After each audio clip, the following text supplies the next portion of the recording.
우리는 영적으로 거듭나야 할 뿐만 아니라 영적으로 지속적으로 그리스도의 장성한 분량에 이르기까지 자라가야 합니다. 우리가 영적으로 성장하기 위해서는 현재 상태, 내가 알고 누리고 있는 이것, 자기 만족을 단호히 거부하고 영적인 갈망을 가질 필요가 있다고 말씀드렸습니다. 오늘은 그 갈망의 실체, 그 갈망의 본질이 무엇인가에 대해서 말씀을 드리려고 합니다. 여러분, 우리가 영적으로 성장한다라고 하는 것은 그리스도를 아는, 하나님을 아는 지식에서 자라가는 것을 말하는 것입니다. 하나님을 아는 지식에는 두 가지 차원이 있습니다. 첫 번째는 하나님에 대해서 아는 지식을 얻는 것이고, 두 번째는 하나님을 아는 지식을 갖는 것입니다. 하나님에 대하여 앉는다라고 하는 것은 하나님을 지식적으로 알게 되는 것을 말합니다. 성경을 읽거나 오늘 선포되는 말씀처럼 이 설교 말씀을 듣거나 또는 성경을 강의하는 이런 강의를 들음으로써 우리 하나님이 어떤 분이신지를 알게 되는 것입니다. 하나님이 사랑이시다. 하나님이 태초에 천지를 창조하셨다. 예수 그리스도께서 우리의 구원자이시다. 여러분, 이 모든 사실을 알고 계시지요? 성경을 통하여 배운 것들입니다. 그래서 이렇게 성경을 읽고 말씀을 들음으로써 하나님에 대하여 아는 것, 여러분, 이것을 소홀하게 여기시면 안 됩니다. 이런 지식도 상당히 소중한 거예요. 왜냐하면 영적인 원리가 있는데 믿음은 말씀을 들음으로써 나는 것이기 때문입니다. 그러나 우리가 하나님을 아는 지식이 거기서 그쳐서는 안 된다는 거예요. 우리에게 정말 필요한 지식은 하나님을 아는 지식입니다. 하나님을 알 때 구체적으로 또 인격적으로 아는 것, 이것이 우리에게 정말 필요한 지식이라 하는 것입니다. 바둑을 배우려고 하는 사람이 있다고 한번 생각해 보시기 바랍니다. 그럼 바둑을 어떻게 배울 수가 있죠? 그냥 무턱대고 바둑을 처음부터 두는 사람들도 있지만 지혜롭지 못한 거예요. 먼저 바둑을 어떻게 두는지 책을 사서 보는 게 좋습니다. 바둑을 어떻게 두는지 그 룰에 대하여, 그리고 집을 짓는 방법이 있습니다. 집을 짓는 방법에 대하여, 그리고 어떻게 위기를 모면하고 승리할 수 있는지에 관한 책이 있죠. 그 책을 깊이 탐독하면 바둑을 두는 법을 잘 배울 수가 있습니다. 그렇게 바둑을 배운 사람이 실제로 바둑을 두면 처음부터 승리할 수 있을까요? 그렇지 않습니다. 상대를 이기기 위해서는 단순한 지식이 아니라 실력이 필요한 것입니다. 실력이란 책을 읽는다고 쌓아지는 것이 아닙니다. 실전 경험이, 상대와 부딪히고 실제로 바둑을 두어 보는 경험이 필요하다라고 하는 것입니다. 바둑에 대한 지식과 경험이 어우러질 때에 상대를 이길 수 있는 실력이 비로소 얻어지게 되는 것이죠. 실력을 갖추려면 상대와 부딪히는 경험이 필요합니다. 마찬가지로 우리가 하나님을 아는 지식이 실제로 우리의 실력이 되기 위해서는 하나님과 부딪히고 하나님과 만나는 경험이 필요한 것입니다. 시편 34편 8절에는 이런 말씀이 나옵니다. 너희는 여호와의 선하심을 맛보아 알지어다. 너희는 여호와의 선하심을 맛보아 알지어다. 어떤 유명한 과학자가 나와서 여러분들에게 소금은 달고 설탕은 짜다, 이렇게 가르친다라고 한번 생각해 보십시오. 여러분들은 그 유명한 과학자의 말을 들으시겠습니까? 소금은 달고 설탕은 짜다, 이 사실을 받아들이시겠습니까? 여러분, 우리가 그 대단한 과학자보다 지식은 좀 모자라지만, 학위는 없지만 우리는 결코 그 과학자의 말을 받아들이지 않을 것입니다. 왜냐하면 우리는 소금이 짜고 설탕이 달다라고 하는 사실을 그냥 아는 것이 아니라 맛보아 알고 있기 때문이라고 하는 것이죠. 그런데 우리가 하나님을 알 때 이렇게 알아야 된다는 거예요. 하나님을 비상적으로 지식적으로 아는 것이 아니라 맛보아 인격으로 부딪혀서 삶으로 그분을 알아야 한다는 것입니다. 그럴 때에 우리의 믿음이 실력이 된다는 것이지요. 여러분, 우리가 왜 세상에서 승리하는 그리스도인으로 살지 못하는지 아십니까? 하나님에 대한 지식이 없어서 그런 것이 아닙니다. 여러분, 우리 중에 하나님이 크고 위대한 분이시라는 사실을 모르는 사람이 누가 있습니까? 하나님이 전능하시고 하나님의 말씀으로 세상을 창조하신 분이시다. 여러분, 이 사실을 우리 중에 모르고 있는 사람이 누가 있나요? 그럼에도 항상 우리는 문제 앞에 서게 되면 왜 우리는 그렇게 작아지게 되는 것입니까? 왜 정신줄을 놓고 그렇게 두려워 떠는 것이지요? 하나님을 아는 지식이 우리의 실력이 되지 못했기 때문인 것입니다. 하나님을 알 때 맛보아 알고 있지 못하기 때문이라는 거예요. 여러분, 그렇다면 하나님을 어떻게 맛보아 알 수 있겠습니까? 어떻게 하나님을 인격적으로 부딪히고 만나서 삶으로 하나님을 알 수 있겠는가 하는 것입니다.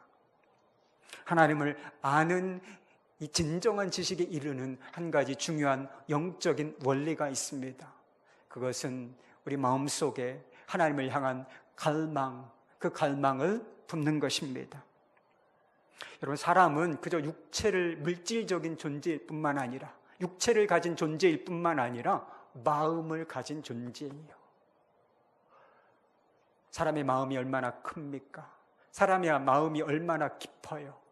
그리고 이 마음 속에 우리가 무엇을 담고 있느냐가 사실은 우리의 삶을 결정하는 겁니다.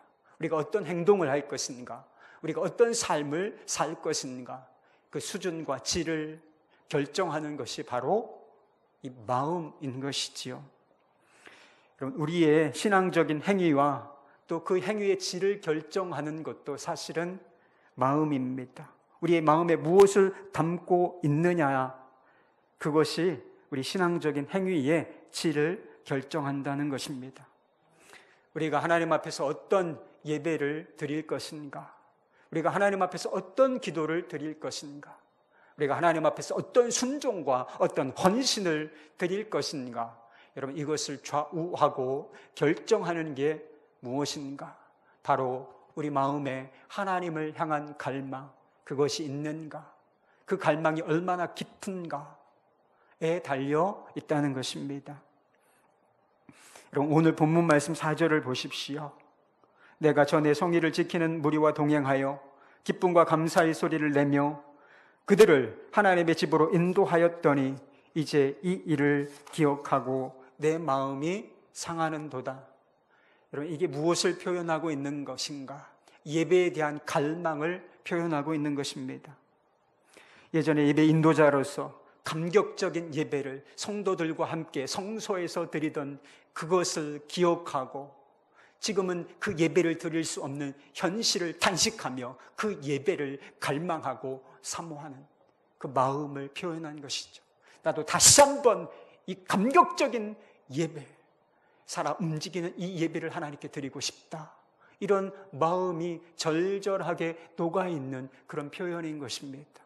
이 시편 기자가 이 예배를 어느 정도로 갈망하고 어느 정도로 사모하고 있는가, 그런 표현이 있어요. 마음이 상한다. 마음이 상할 정도로 예배를 갈망한다라고 하는 것이죠. 여러분은 마음이 상할 정도로 예배를 사모해 보신 적이 있습니까? 마음에 상처가 생길 정도로 하나님을 예배하고자 하는 갈망이 있었던 적이 있습니까? 여러분, 그런데 시편 기자가 그토록 예배를 갈망하게 된 이유가 무엇이었겠습니까? 1절 말씀에 있는 대로 하나님을 향한 갈망이 사무쳤기 때문이에요. 우리는 지금 똑같은 시간 그리고 똑같은 장소에서 동일한 방식으로 예배를 드리고 있습니다. 그러나 우리가 다 똑같은 예배를 드리고 있는 것은 아닙니다. 예배를 드리는 사람의 마음도 다르고 예배를 드리는 사람들의 태도도 각자 다릅니다. 그리고 예배를 통하여 우리가 경험하게 되는 것도 사실은 다 각기 다르게 되어 있습니다. 어떤 사람에게는 이 시간이 몸이 건조하고 그저 따분한 시간으로 지나가 버릴 수도 있고, 어떤 사람에게는 이 시간이 너무나 소중하고 하나님을 만나는 시간, 그 감격의 시간이 될 수도 있다라고 하는 것이죠. 여러분, 무엇이 다른 것입니까? 찬양팀의 찬양이 다른 것인가요? 목사의 설교가 다른 것입니까? 여러분, 찬양 잘 준비해야죠. 목사의 설교가 중요합니다. 그렇지만 결정적인 건 아니에요. 결정적인 것은 사실 다른 곳에 있습니다. 우리가 어떤 마음으로 예배를 드리고 있는가, 하나님을 향한 뜨거운 갈망으로 우리가 예배를 드리고 있는가, 이것이 우리가 예배 속에서 무엇을 경험할 것인가, 우리가 어떤 예배를 드릴 것인가 라고 하는 것을 결정짓게 되어 있는 것입니다. 여러분, 하나님을 갈망하는 마음, 하나님을 경외하고 사랑하는 마음이 빠져 있으면 세상 없는 찬양 인도자가 찬양을 인도해도 아무것도 느끼지 못합니다. 설교 준비 잘할게요. 세상 없는 설교자가 설교를 해도 여러분, 그 말씀을 통해서, 그 설교를 통해서 아무것도 깨닫는 것이 없을 수도 있다는 것입니다. 반대로 찬양팀과 설교자가 좀 어설퍼도 하나님을 향한 갈망이 있다면 반드시 그 사람은 은혜를 받습니다. 그 예배를 통해서 하나님이 주신 은혜를 받고 하나님을 인격적으로 깨닫게 됩니다. 아, 우리 하나님이 이런 분이시구나 라고 하는 것을 부딪혀서 알게 되는 역사가 있게 되는 줄 믿습니다. 여러분, 기도는 어떻습니까? 정말 부담스러운 명령이 데살로니가전서 5장 17절에 있습니다. 여러분, 이 명령을 잊어 드시고 사시죠. 그 명령이 무슨 명령인지 아십니까? 쉬지 말고 기도하라는 거예요. 때를 얻든지 못 얻든지 항상 기도하라라고 하는 것입니다. 여러분, 쉬지 말고 기도하라. 정말 순종하기 부담스러운 말씀입니다. 기도하기 어려운 이 말씀에 순종하기 어려운 이유를 대라면 수십 가지도 더 될 수 있을 것입니다. 바쁘다, 피곤하다, 기도하기가 어렵다, 기도가 안 된다. 여러분, 이 말씀에 순종하기 어려운 이유 수십 가지도 더 될 수 있어요. 그럼에도 불구하고 이 모든 장애, 이 모든 한계, 이것을 뛰어넘어 쉬지 말고 기도하라.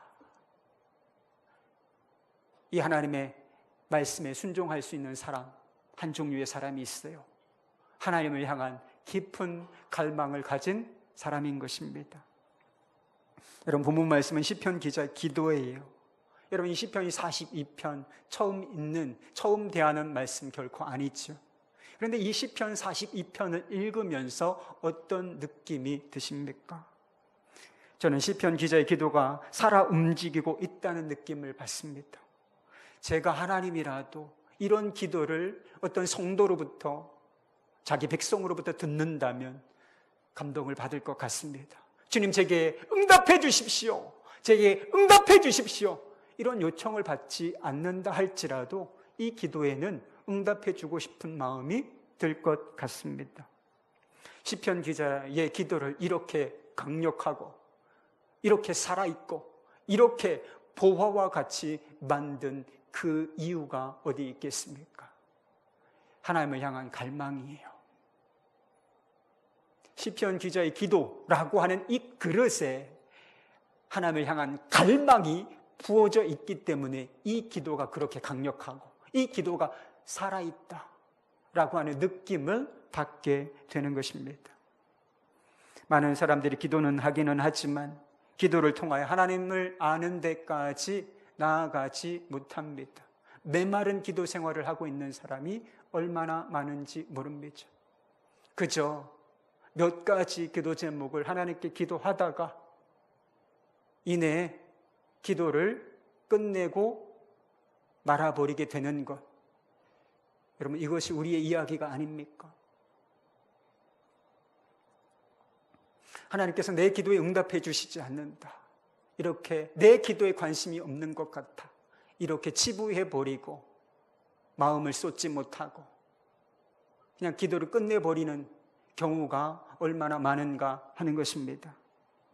여러분, 정말 하나님께서 우리의 기도에 관심이 없으신 겁니까? 정말 하나님께서 우리가 부르짖음에도 불구하고 진실하게 기도함에도 불구하고 하나님께서 응답해 주시지 않는 것인가요? 그래서 우리가 기도를 통하여 아무것도 알지 못하고 아무것도 느끼지 못하고 아무것도 얻지 못하고 있는 것입니까? 그게 아닙니다. 사실은 우리의 기도에 강력한 생명력이 없기 때문이에요. 기도를 살아 움직이도록 만드는 하나님을 향한 이 갈망이 우리 마음에, 우리의 기도에 부재하기 때문에 이런 현상이 나타나는 것입니다. 하나님을 향한 갈망이 우리의 예배를 예배되게 하고 우리의 기도를 기도되게 하는 것입니다. 여러분, 그뿐만이 아니에요. 조지 바워라고 하는 분이 그런 이야기를 하셨습니다. 그리스도를 따르는 참된 제자의 외적인 표지는 하나님을 향한 갈망이다. 여러분, 우리가 어떤 제자가 될 것인가, 어떤 그리스도인이 될 것인가, 하나님 앞에서 어떤 사람이 될 것인가, 이것을 궁극적으로 결정짓는 것이 무엇이라 하는 것이죠? 하나님을 향한 갈망, 이것이 내가 어떤 제자, 어떤 수준의 하나님의 사람이 될 것인가를 결정짓는다는 것입니다. 구약 성경에 보면 복받은 사람의 기준이 나와요. 경건한 사람의 기준이 나옵니다. 어떤 사람이죠? 바로 다윗입니다. 어떤 사람을 평가할 때 또는 어떤 왕을 평가할 때 그를 향하여 다윗과 같이, 다윗처럼, 다윗의 길로 이런 표현이 쓰였다면 최고의 평가를 받은 것입니다. 하나님 앞에서 잘 산 거예요. 하나님 앞에서 경건한 신앙인이라고 평가받은 것입니다. 다윗은 결코 완벽한 사람이 아니었습니다. 하나님 앞에서 중대한 죄와 실수를 범했던 사람이에요. 그럼에도 불구하고 그가 영적으로 우뚝 설 수 있었던 것은, 경건한 사람의 표준으로 설 수 있었던 것은 이 다윗 안에 남다른 갈망이 있었기 때문입니다. 여러분, 시편 42편은 고라 자손이 지은 시라고 알려져 있습니다. 그런데 어떤 사람은 주장하기를 사실 원저자는 다윗이고 다윗이 지어서 고라 자손으로 하여금 노래를 부르게 한 시다, 이렇게 이야기하는 사람이 있습니다. 저는 잘 모르겠습니다. 그렇지만 이 시편 42편이 아니라 할지라도 이것과 비교해도 뒤지지 않을 만큼 더 강렬한 갈망을 표현하는 시가 있어요. 그게 시편 63편입니다. 누가 지은 것인가? 다윗이 지은 거예요. 1절 말씀입니다. 하나님이여, 주는 나의 하나님이시라. 내가 간절히 주를 찾되 물없어 마르고 황폐한 땅에서 내 영혼이 주를 갈망하며 내 육체가 주를 앙모하나이다. 여러분, 우리가 다윗을 알고 있지 않습니까? 우리가 알고 있는 다윗이 어떻게 다윗이 될 수 있었던가? 다윗의 삶을 설명해주는 수많은 성경 구절이 있지만 저는 이 딱 한 구절, 이 한 구절이 다윗의 대부분의 삶을, 다윗이 어떤 사람이었는가를 설명해 주고 있다고 느끼고 있습니다. 여러분, 사도 바울도 마찬가지이지요. 하나님께서는 사도 바울 이 한 사람을 통해서 정말 놀라운 선교의 역사를 이루셨습니다. 유대인으로부터 시작하여 이방인에 이르기까지, 아시아로부터 시작하여 유럽에 이르기까지 정말 수많은 사람들에게 복음을 전하고, 그리고 수없이 많은 교회, 그리스도의 몸된 공동체가 이 바울의 전도에 의하여 세워졌습니다. 그가 그렇게 강력한 선교의 도구, 말씀의 도구가 될 수 있었던 이유가 어디 있겠습니까? 그 역시 하나님을 향한 갈망이 남달랐기 때문인 것입니다. 빌립보서 3장 7절부터 9절까지 말씀입니다. 그러나 무엇에든지 내게 유익하던 것을 내가 그리스도를 위하여 다 해로 여길 뿐더러 또한 모든 것을 해로 여김은 내 주 그리스도 예수를 아는 지식이 가장 고상하기 때문이라. 내가 그를 위하여 모든 것을 잃어버리고 배설물로 여김은 그리스도를 얻고 그 안에서 발견되려 함이니, 그리스도를 알고 난 그분을 얻기 위해서라면 모든 것을 잃어도 좋다. 내가 그리스도 안에서, 그리스도를 알고 그분 안에서 발견되는 것을 방해하고 가로막는 것이 있다면 난 모든 것을 배설물로 여길 거야. 여러분, 이런 마음이 녹아 있는 거죠. 이런 마음의 상태이니까 하나님께서 사도 바울을 안 만나 주시고 안 쓰실 이유가 전혀 없었던 거죠. 영적으로 성숙한 사람과 미숙한 사람, 영적으로 평범한 사람과 비범한 사람, 어떤 차이가 있는 거죠? 도대체 어떤 차이가 있는 겁니까? 근본적인 이유는 한 가지입니다. 하나님을 갈망하는 마음의 차이가 있는 거예요. 여러분에게는 하나님을 향한 갈망이 있으십니까? 여러분에게는 하나님을 향한 갈망이 있으십니까? 말씀을 준비하면서 좀 부끄러운 생각이 들었습니다. 나는 사슴이 시냇물을 찾아 헤매는 것처럼 하나님을 향한 이런 갈망을 가지고 있는가? 말씀을 연구하다 보니까 이게 그냥 갈망한다 이 정도가 아니에요. 타는 듯한 갈망을 이야기하는 것입니다. 죽을 것 같은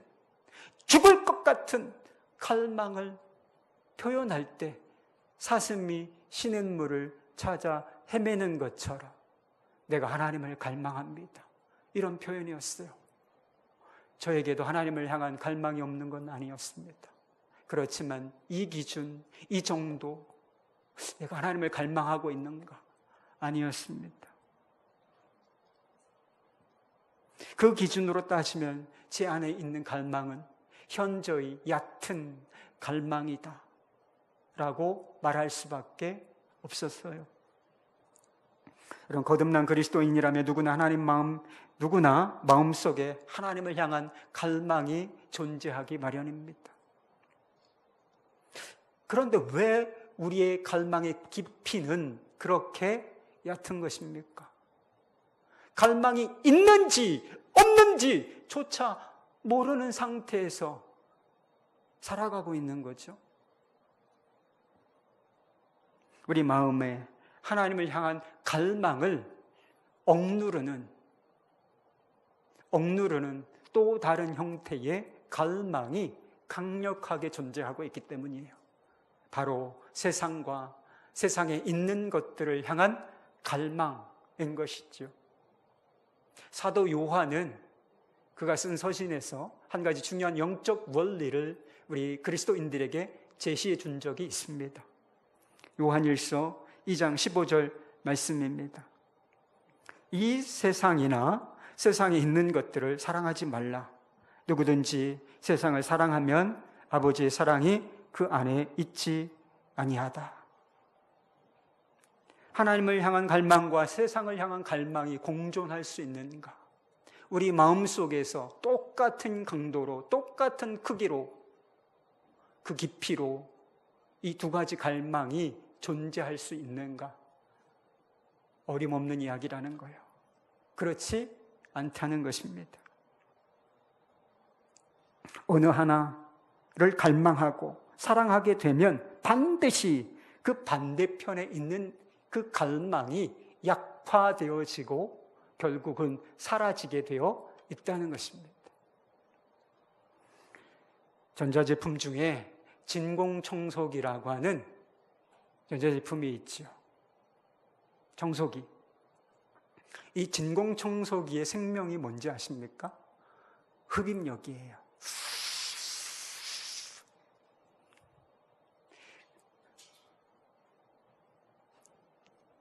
그런데 이 진공청소기를 이렇게 사용하다 보면 흡입력이 약화되는 경우가 있어요. 청소가 잘 안 돼.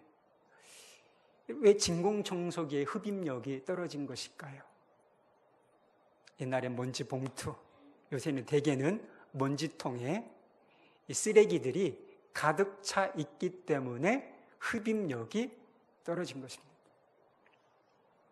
많은 그리스도인들의 마음이 쓰레기들로 꽉 찬 먼지통과 같습니다. 하나님이 아닌 다른 것들로 가득 차 있어서 더 이상 하나님을 갈망할 공간이 남아있지를 않다는 것입니다. 복음주의 설교자 존 파이퍼 목사님이 금식 기도에 관해서 책을 쓰셨는데 이런 이야기를 하셨어요. 금식 기도 뭡니까? 하나님을 향한 갈망의 기도 아닙니까? 굶주림의 기도 아닌가요? 그 책에서 이렇게 이야기한 적이 있어요. 우리에게 하나님의 영광이 나타나기를 갈구하는 마음이 없다면 그것은 우리가 실컷 마시고 배 불러서가 아니라 세상의 식탁에서 부스러기를 주워 먹은 지 너무 오래되었기 때문이다. 우리 영혼은 시시한 것들로 가득 차 있어 위대한 것들이 들어설 자리가 없다. 이렇게 얘기했어요. 여러분, 우리가 무엇인가를 진짜 갈망하고 또 갈망하면 그 갈망 때문에 무엇인가를 얻습니다. 무엇인가를 진정으로 갈망하면 얻는다. 여러분, 이것이 일반적인 법칙이에요. 100% 만족스럽게 얻을 수 없을지 모릅니다. 그렇지만 그 갈망을 통하여 우리가 갈망하는 것에 대하여 상당 부분 접근할 수 있습니다. 많은 사람들이 세상과 세상에 있는 것들을 갈망합니다. 어떤 사람들은 그 갈망을 통하여 돈이나 집을 얻었을 것이고 어떤 사람은 새로운 지식이나 학위를 얻었을지도 모릅니다.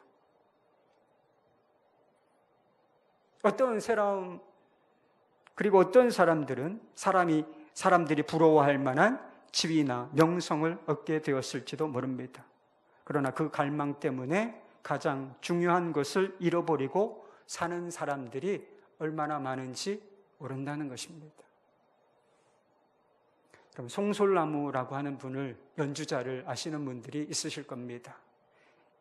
천재다, 천재 플루리스트다라고 알려진 분이십니다. 예전에 그런 드라마가 있었죠. 허준, 이산 이런 드라마의 주제곡을 연주한 분이시기도 해요. 그런데 그가 은혜를 받고 거듭난 그리스도인이 되었다가 밑바닥으로 추락한 경험이 있었다 그래요. 자신이 아끼던 이 고가의 악기, 플룻이죠. 이 고가의 악기를 잃어버리고 난 후에 교회를 떠난 적이 있었다는 것입니다. 그 고가의 악기를 잃어버린 것, 첫 번째 일이 아니었어요. 3개의 악기를 잃어버렸습니다. 도둑 맞았어요. 첫 번째, 두 번째 악기는 비교적 값싼 악기였다 그래요. 그런데 3번째 악기는 고가의 악기였습니다. 쉽게 살 수 없는 그런 악기였습니다. 그런데 한 번도 아니고 3번씩 내가 아끼는 이 플룻을 잃어버려야 하는가? 하나님께 화가 났어요. 하나님께 분노가 생겼습니다. 그래서 교회 문을 박차고 나와 교회를 떠났는데 7년이라는 세월이 지나고 말았대요. 그래서 7년 만에 다시 교회도 돌아오고 예배에 참석하게 되었는데 그 예배 때 주님께서 마음에 물으시더라는 겁니다. 너는 무엇을 도둑맞았느냐? 너는 무엇을 도둑맞았느냐? 성령께서 깨닫게 해주시는 것이 있었습니다. 그래서 그렇게 통곡하며 울며 대답했다 그래요. 제가 도둑맞은 거, 주님을 향한 첫사랑이었습니다. 주님을 향한 첫사랑을 제가 도둑맞았습니다. 이렇게 대답했다 그래요. 여러분, 고가의 아끼는 그 악기를 잃어버렸다는 것은 정말 안타까운 일이지요. 그런데 그것 때문에 더 크고 중요한 것을 잃어버렸다는 것이죠. 주님을 향한 첫사랑을 잃어버렸다는 것입니다. 여러분, 생각해 보십시오.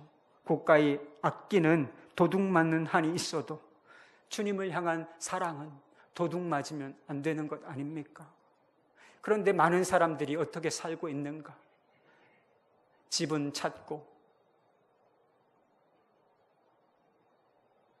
자동차는 얻고 사회적인 지위와 명성은 얻지만 그것을 지켜내고 있지만 사실 그것보다 말할 수 없이 중요한 주님을 향한 갈망, 사랑은 도둑맞고 사는 사람들이 얼마나 많은지 모른다는 겁니다. 하나님께서는 우리가 세상에 도둑맞은 이 갈망을 되찾기를 원하십니다. 어떻게 하나님을 향한 갈망이 살아나고 더 깊어질 수 있을까요? 딱히 어떤 방법이 있는 건 아니에요. 그런데 우리가 주목해 보아야 할 것이 몇 가지 있습니다. 우선 작은 갈망을 놓치지 말라는 것입니다. 우리가 진정으로 거듭난 그리스도인이라면 누구에게나 하나님을 향한 갈망이 있기 마련입니다. 우리가 영적인 생명을 잃어버린 것이 아니면 내게 갈망이 있나 이런 생각이 들지라도 그 갈망이 어디선가는 살아 숨쉬기 마련이라는 거예요. 여러분, 그런 생각해 보신 적 없어요? 나도 하나님을 만나고 싶다. 나도 하나님의 임재를 경험하고 싶다. 나도 변화되고 싶다. 나도 은혜 받고 싶다. 하다못해 기도라도 좀 해볼까? 이런 생각 들었던 적 단 한 번도 없으신가요? 이건 아니지. 이렇게 계속 가는 건 아니야. 이런 생각이 이런 마음에 단 한 번도 없었던 적이 있습니까? 성령께서 주시는 갈망인 것입니다. 성령께서 생각나게 하시는, 우리를 더 깊은 갈망으로 인도해 주시기 위한 갈망인 것이지요. 그런데 문제는 우리가 이 작은 갈망, 이것을 무시하고 그냥 지나쳐 버린다라고 하는 것이죠. 엘리야 시대에 3년 6개월 동안 비가 오지 않은 적이 있습니다. 대지는 타들어가고 살아있는 것들이 죽어나가기 시작했습니다. 그때 하나님께서 은혜의 이 비를 약속하시면서 증거로 보여주신 것이 한 가지가 있었습니다. 바로 사람의 손바닥만한 구름이었습니다. 여러분 안에도 손바닥만한 구름이 있을 것입니다. 여러분, 저는 그 손바닥만한 구름이 뭔지는 잘 모르겠습니다. 그러나 분명한 사실은 우리 안에, 여러분 안에도 손바닥만한 구름은 존재하고 있다는 거예요. 마음에 손바닥만한 구름이 떠오를 때 그걸 무시하지 말고 주님께 물어보십시오. 주님, 제가 어디로 가야 하겠습니까? 주님, 제가 이 시간, 이 순간 무엇을 해야 하겠습니까? 그렇게 구하며 나아가면 하나님께서는 반드시 우리를 은혜의 소낙비가 쏟아지는 곳으로 인도해 주실 줄로 믿습니다. 또 한 가지, 우리의 삶에는 항상 하나님을 갈망하도록 만드는 자극제 같은 것들이 있다는 것입니다. 우리가 삶에서 경험하는 결핍, 그리고 우리가 삶에서 경험하는 고난 같은 것들입니다. 우리 주변에 보면 감당하기 어려운 고난을 만나서 이 송솔나무 씨처럼 교회를 떠나고 주님을 멀리하는 사람도 있습니다. 그러나 그런 사람들만 있는 게 아니라는 거예요.